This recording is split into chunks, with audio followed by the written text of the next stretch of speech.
Bismillahirrahmanirrahim. Assalamualaikum warahmatullahi wabarakatuh. Waalaikumsalam warahmatullahi wabarakatuh. Alhamdulillahi rabbil alamin. Wal aqibatu li ahli taqwa wal yaqin. Wala udwana illa ala zalimin. Ashhadu an la ilaha illallah wahdahu la sharika lah. وأشهد أن سيدنا ونبينا محمدا عبده ورسوله. اللهم صل على فاطمة وأبيها وبعلها وبنيها وسر المستودع فيها بعدد ما أحاط به علمك.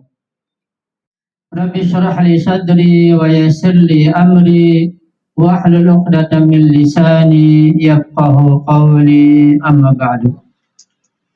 Ikhwani wa akhwati rahimakumullah, baik yang hadir di majlis yang penuh berkah ini, di majlis yayasan BBQ Bunga-Bunga Al-Quran, ataupun yang hadir secara online di mana saja berada.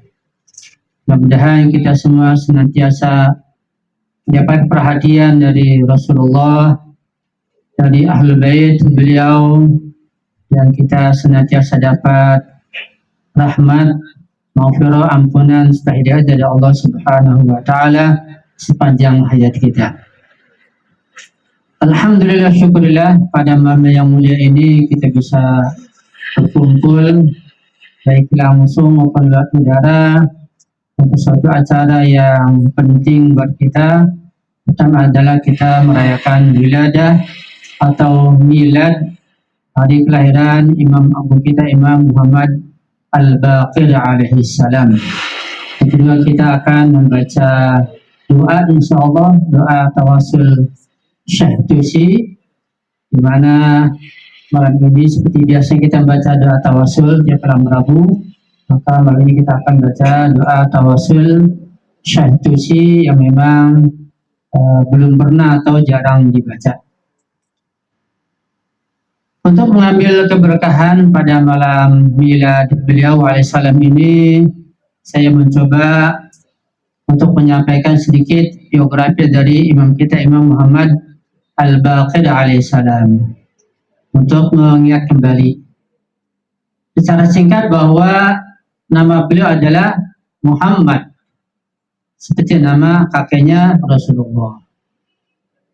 Gelarnya Al-Baqir. Jadi Baqarah yabquru ilman, jadi yang membelah ilmu pengetahuan atau yang mengeruk ilmu pengetahuan. Karena kecerdasan beliau luar biasa dalam menimba ilmu dan punya wawasan yang cukup luas, maka disebut Al-Baqir.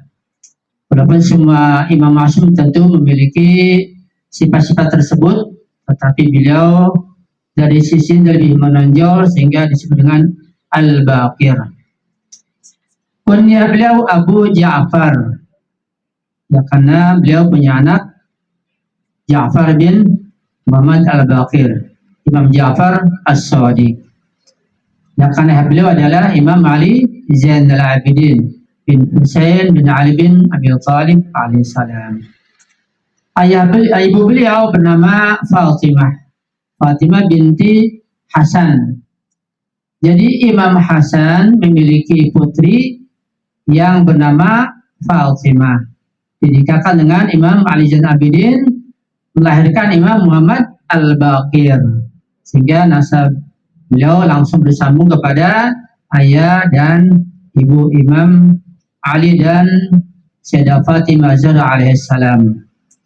Beliau dilahirkan di kota Madinah pada awal Rajab pada tahun 57 Hijriah. Sedangkan wafat beliau tercatat dalam sejarah pada hari Senin tanggal 7 Dzulhijjah tahun 114 Hijriah. Itu beliau wafat pada usia 57 tahun. Di mana sebab kematian dan syahadat beliau adalah karena diracun oleh seorang raja yang zalim dari Bani Umayyah, Affan Al-Hisham bin Abdul Malik. dan beliau dimakamkan di Baqi, yaitu di kota Madinah. Beliau memiliki 8 orang anak, 6 laki-laki dan 2 wanita, 2 perempuan. Yang laki-laki bernama Ja'far, yang menjadi imam berikutnya setelah beliau mergu syahadah, itu Imam Ja'far As-Shadiq alaihissalam. Nama yang lain, putra yang lain adalah Abdullah, Ibrahim, Ubaidillah, Ridha, dan Ali. Sedangkan anak perempuan beliau bernama Zainab dan Ummu Salamah. Kehidupan beliau sudah tidak asing lagi. Beliau sangat terkenal seperti ayah beliau sebagai seorang yang dalam pengetahuannya, luas wawasannya, mulia akhlaknya, sangat dermawan, ahli ibadah, dan tidak ada tandingannya pada masa hidupnya. Begitulah imam kita, Imam Ma'sum. Dari Imam Ali bin Abi Thalib alaihissalam sampai kepada Imam zaman, seluruh Imam Ma'sum ini adalah sebagai manusia-manusia suci, bintang-bintang yang dikenal bahkan oleh makhluk yang ada di langit. Karena itu seluruh ulama, bahkan juga ilmuwan yang non-muslim pun mengakui keagungan dan kemuliaan para imam suci Ahlul Bait. Jadi bukan saja kaum muslimin atau para ulama Islam yang mengakui keunggulan, kealiman, kesederhanaan, dan kehebatan para imam Ma'sum, bahkan seluruh umat manusia, seluruh ilmuwan mengakui keagungan mereka tersebut. Karena itu mereka sebagai contoh-contoh yang utama dalam kehidupan kita umat manusia. Salah seorang ulama Sunni, Ibnu Hajar Al-Haytami, sangat memuji Imam Baqir alaihissalam.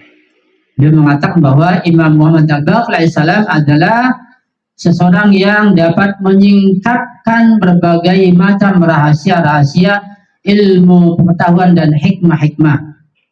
Bahkan dapat membentangkan berbagai macam prinsip-prinsip spiritual dan agama.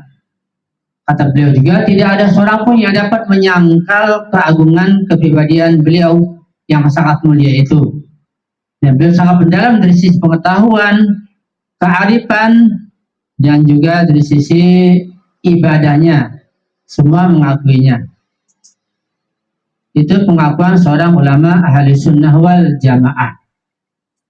Kalau kita membaca berjanji pujian-pujian pada Rasulullah pada Asra Maulid, biasanya juga di sana disebutkan tentang nama Muhammad Al-Baqir yang tidak asing lagi. Cuma sayang masih banyak kita belum mengenal beliau, belum mengetahui beliau, hanya sekedar menyebut namanya saja. Ini sangat disayangkan. Itu sekilas tentang biografi imam kita, Imam Muhammad Al-Baqir alaihissalam. Untuk bertabaruk dari kehidupan beliau, saya akan membacakan satu di antara puluhan riwayat atau hadis yang beliau riwayatkan. Dan hadis ini cukup penting untuk kita pelajari, untuk kita pahami, untuk kita renungkan, dan kita amalkan insya Allah. Dan sebagai hadiah pada malam ini, hadiah milad beliau menghadiahkan kepada kita sebuah riwayat, sebuah hadis yang kalau kita bisa memahaminya dan kita bisa mengamalkannya sebaik mungkin, maka sudah tentu kita akan dapat merengkuh kebahagiaan lahir batin dunia dan akhirat. Akan ditegakkan seluruh keadilan di seluruh dunia. Hadis ini dapat dalam kitab Wasailus Syiah ya, pada jilid 1 halaman 14. Beliau berkata, perhatikan baik-baik di hadis ini. Bunyal Islamu ala khamsin, bahwa agama Islam itu dibina dengan 5 perkara, dengan 5 dasar, 5 prinsip. Yang pertama adalah iqamis sholati atau iqamus sholati, mendirikan sholat. Ini sudah kita kenal. kita sudah mengetahuinya dengan baik tentang masalah iqamatus shalah. Itu yang pertama. Yang kedua, wa ita'uz zakati atau wa ita'iz zakati, mengeluarkan atau memberikan zakat. Yang ketiga, wa hajjil baiti, pergi haji ke Baitullahil Haram. Yang keempat, wa shaumi syahri Ramadan, berpuasa di bulan Ramadan.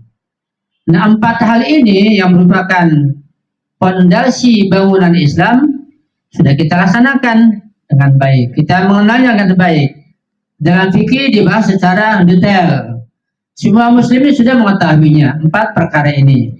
Nah, yang kelima ini yang perlu kita bahas lebih dalam, walaupun secara sederhana tentunya. Apa yang kelima? Sebagai fondasi dan pilar Islam, kata beliau, wal wilayati lana ahlil bait, dan berwilayah kepada kami ahlul bait. Ini fondasi atau pilar agama Islam yang kelima, dan yang lebih penting tentunya, karena beliau berikutnya mengatakan, kata beliau selanjutnya, faju'ala fi arba'in minha rukhsatun.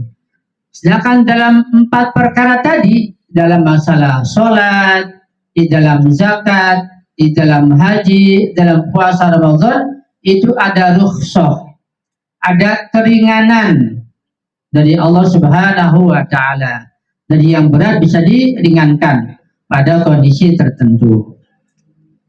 Walam yuj'al fil wilayati rukhsatun, tapi dalam masalah wilayah pada ahlul bait, itu kepada 12 imam suci atau kepada 14 manusia suci, berwilayah kepada mereka itu tidak ada rukhsah, tidak ada keringanan.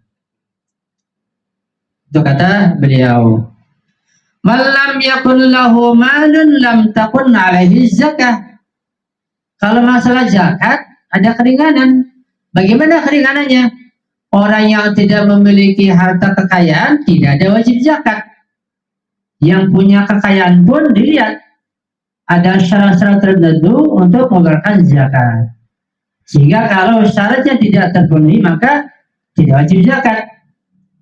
Dan zakat itu ada zakat hewan, zakat emas, zakat uang, zakat tumbuh-tumbuhan atau pertanian, itu semua ada syarat-syarat tertentu. Kalaupun seorang memiliki hewan, pertanian, emas, ketika tidak memiliki syarat tertentu atau tidak lengkap syaratnya, tetap tidak wajib zakat. Misalnya ketika seseorang memiliki ribuan hektar padi tidak wajib zakat, nilainya khumus. Seseorang memiliki ribuan hektar misalnya perkebunan atau kebun alpukat, tidak wajib zakat, nanti terkena humus. Itulah bahwa zakat ada rukhsah sehingga bisa tidak dikeluarkan ketika belum memenuhi syarat atau masih ada keringanan dari Allah Subhanahu wa Ta'ala. Tapi wilayah tidak demikian. Ada lagi humus lain zakat. Nah, ini juga jarang yang dikenal. Walaupun humus tentunya itu kewajiban sejak masa Rasulullah, ya. Cuma pada masa berikutnya dikat, dipotong dan hanya tidak dijalankan. Dan kita alhamdulillah menjalankan humus sehingga syariat humus tetap berjalan sebagaimana perintah Rasulullah, perintah Allah Subhanahu wa Ta'ala.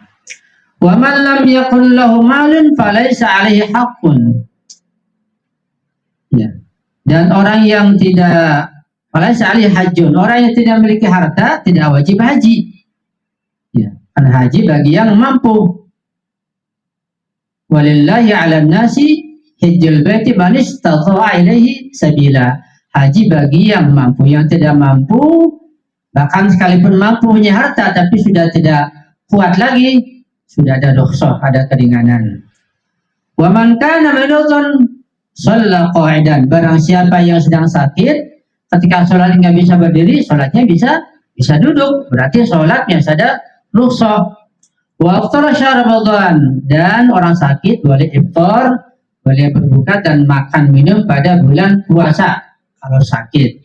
Akan haram berpuasa di bulan Ramadan kalau kondisi sakit, kalau sakitnya membahayakan fisiknya. Itu semua ada keringanan. sholat, zakat, haji, puasa ada keringanan. Tetapi wal wilayatu sahihan kana aw maridan aw zamalin aw la mala lahu fahiya lazimatun. Kalau masalah wilayah kepada ahlul bait, maksud ahlul bait adalah 12 orang imam suci setelah Rasulullah. Itu maksud ahlul bait yang wajib diikuti, yang wajib ditaati. Dzurriyyah Nabi sampai sekarang keturunannya, anak cucunya bukan termasuk ahlul bait yang wajib ditaati sebagai nasab keturunan saja.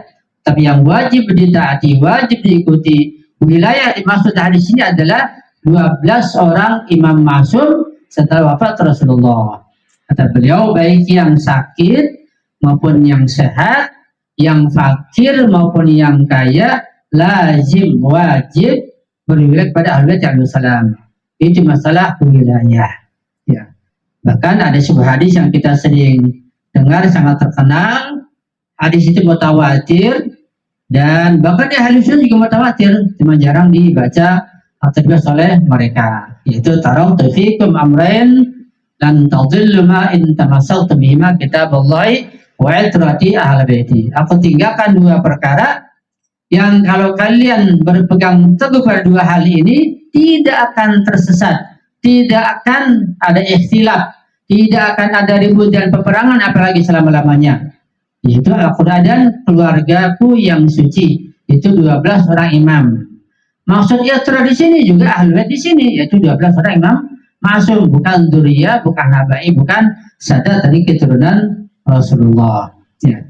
Itu sekilas tentang tabaruk dari hadis atau dari Imam Muhammad Al-Baqir alaihissalam. Ya, mudah-mudahan kita semua bisa memahami hadis ini dengan sebaik mungkin. Amin ya rabbal alamin. Sallu ala Muhammad wa ali Muhammad. Allahumma salli ala Muhammad wa ali Muhammad wa ajil farajhum. Sedikit saya tambahkan mengambil berkah untuk pergantian tahun pada malam ini.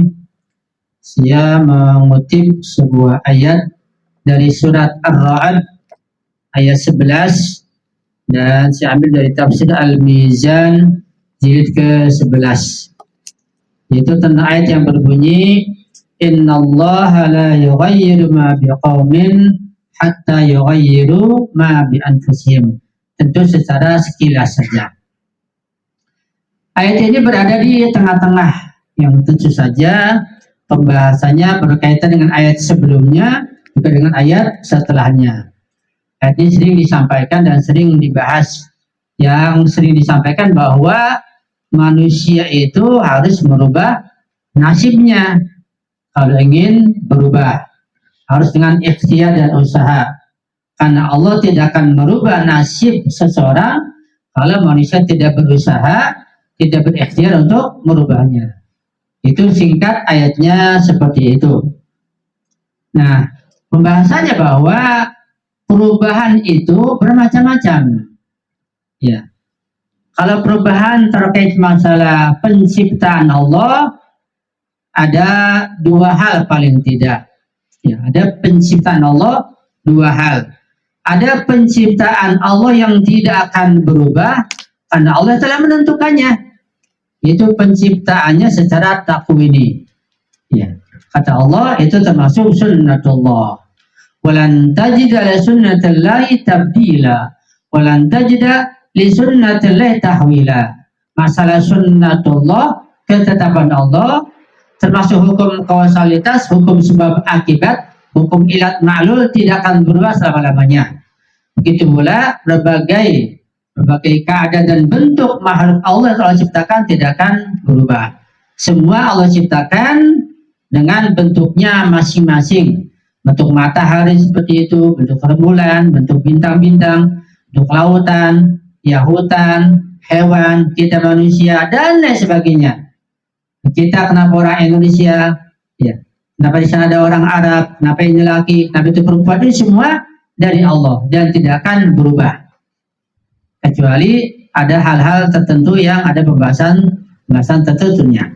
Itu tentang ciptaan Allah yang tidak akan berubah ketika Allah ciptakan secara takwini. Ya. Tetapi masalah masalah syariat atau masalah kondisi, masalah keadaan, itu bisa berubah. Seperti berubahnya kondisi kita, berubahnya zaman, berubahnya masa, itu bisa berubah. Artinya kita dari kondisi tidak mengerti, dari kondisi bodoh bisa mengerti, bisa menjadi alim. Bagaimana? Dengan ikhtiar kita, dengan usaha kita yang sungguh-sungguh. Kita dari yang miskin menjadi orang yang mampu, jadi yang kaya dengan ikhtiar, dengan sungguh-sungguh bekerja, begitu.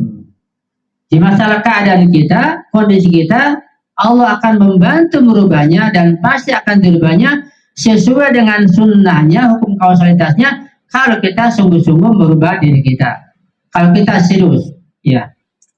Karena Allah juga berjanji, Allah akan merubah segala sesuatu dengan usaha manusia. Ya. Itu sudah sering kita bahas, sudah sering kita diskusikan, bahwa Allah akan membantu merubah segala keadaan kita dan kondisi kita. Karena itu, tidak ada jalan lain kalau kita ingin merubah nasib kita dari yang buruk kepada yang baik, dari baik pada yang lebih baik. Setelah kita bersungguh-sungguh, kita berusaha, dan kita tidak boleh malas. Bahkan dengan untuk mencari ilmu dengan sesungguhnya pun, dengan rajin pun, kita masih sangat sulit memperolehnya. Kali kalau kita malas. Ya. Ilmu tidak mungkin dapat diperoleh dengan menghayal.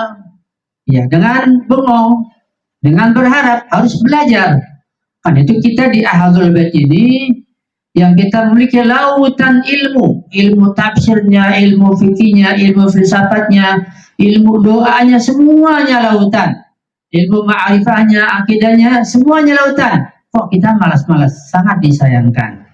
Dan kita sudah memiliki ini, wilayah kita miliki ini, kita tidak membuka jendela kita. Kita tidak masuk pada kebun wilayah kita malah malas. Ya, kita nggak dapat apa.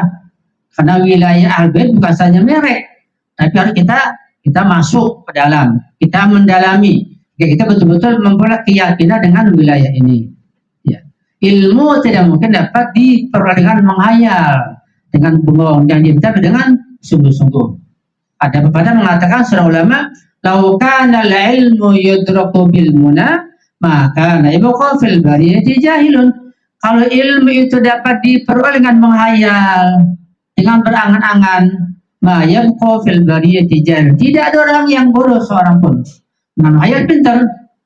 Kan itu kata ulama, ijtihad wala taksal wala takhawafila. Panadamatul uqma liman yatakasal. Ijtihad, sungguh-sungguhlah, seriuslah, carilah ilmu dan jangan malas-malas. Panadamatul uqba liman yatakasal. Penyesalan nanti itu jatuh pada orang yang malas. Jadi penyesalan yang berat di kemudian nanti itu, dan utama di hari kiamat, orang yang malas.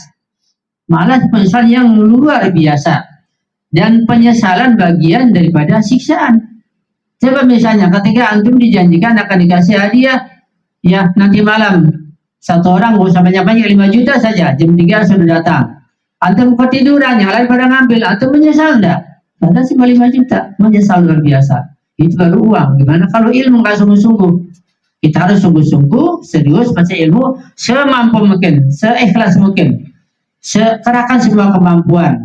Insya Allah akan dapat, Allah akan menolong insya Allah. Itu dari ayat yang kita bisa baca, Innallaha la yughayyiru hatta yughayyiru bi anfusihim. Begitupun masalah kemiskinan, masalah kekayaan, bukan masalah ilmu saja. Jadi kita harus bekerja, berusaha. Apapun yang mampu kita usahakan, usaha yang halal, itu bagian daripada jihad. Jadi jihad kita ini bukan di medan perang ke Gaza misalnya sekarang ini, enggak. Jihad kita itu cari uang untuk keluarga, untuk anak istri, untuk mereka bisa sekolah, bisa beribadah, bisa makan minum, bisa bayar kontrakan, bisa sejahtera. Itu jihad yang berat tentunya. Dan kalau kita meninggal atau direbut nyawa kita oleh malaikat Israel ketika mencari uang, ketika bawa grab misalnya, maka mati syahid, tinggal dalam keadaan jihad, mencari yang halal. Jadi ini cukup penting ya, kalau kita bahas tentu cukup panjang ya saat ini. Itu saja barangkali sekedar tambahan untuk kami berikan pada hari ini. Mudah-mudahan di tahun baru ini, walaupun tahun baru Masehi, dan menggerakkan kita agar kita pertama betul-betul semangat dalam belajar. Sayang ilmu yang lautan ini.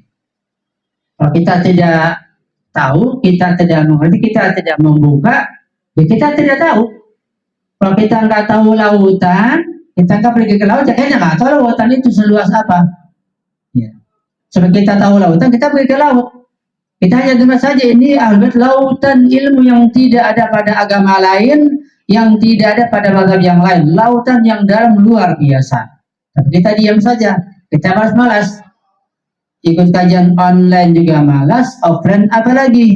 Ya, malam Rabu juga selalu sepi. Ya gimana mau dapat? Jadi ambil bacanya merek saja. Nanti akan dipujuk oleh Pak Imam Masuk kalau kita malas-malas. Ya Alhamdulillah. Dan itu saya buktikan, saya berusaha susah payah mencari ilmu sana kemari, sampai harus ke Syria dulu, harus naik bis dari Syria ke Iran lewat Turki, luar biasa, mati-matian nyawa taruhannya. Itu saya buktikan. Itu pun hanya dapat sedikit, walaupun sudah mati-matian cari ilmu. Padahal nyawa taruhannya. Mudah-mudahan yang sedikit ini siap saya berikan, sekalipun sedikit sesuai dengan kemampuan tentunya. Itu saja barangkali dari saya, mohon doanya selalu. Dan mohon maafnya, kita akan lanjutkan dengan pembacaan doa tawassul syahadati insyaallah. Dari saya sekali lagi mohon maaf. Untuk selalu saya akhiri. Wassalamualaikum warahmatullahi wabarakatuh.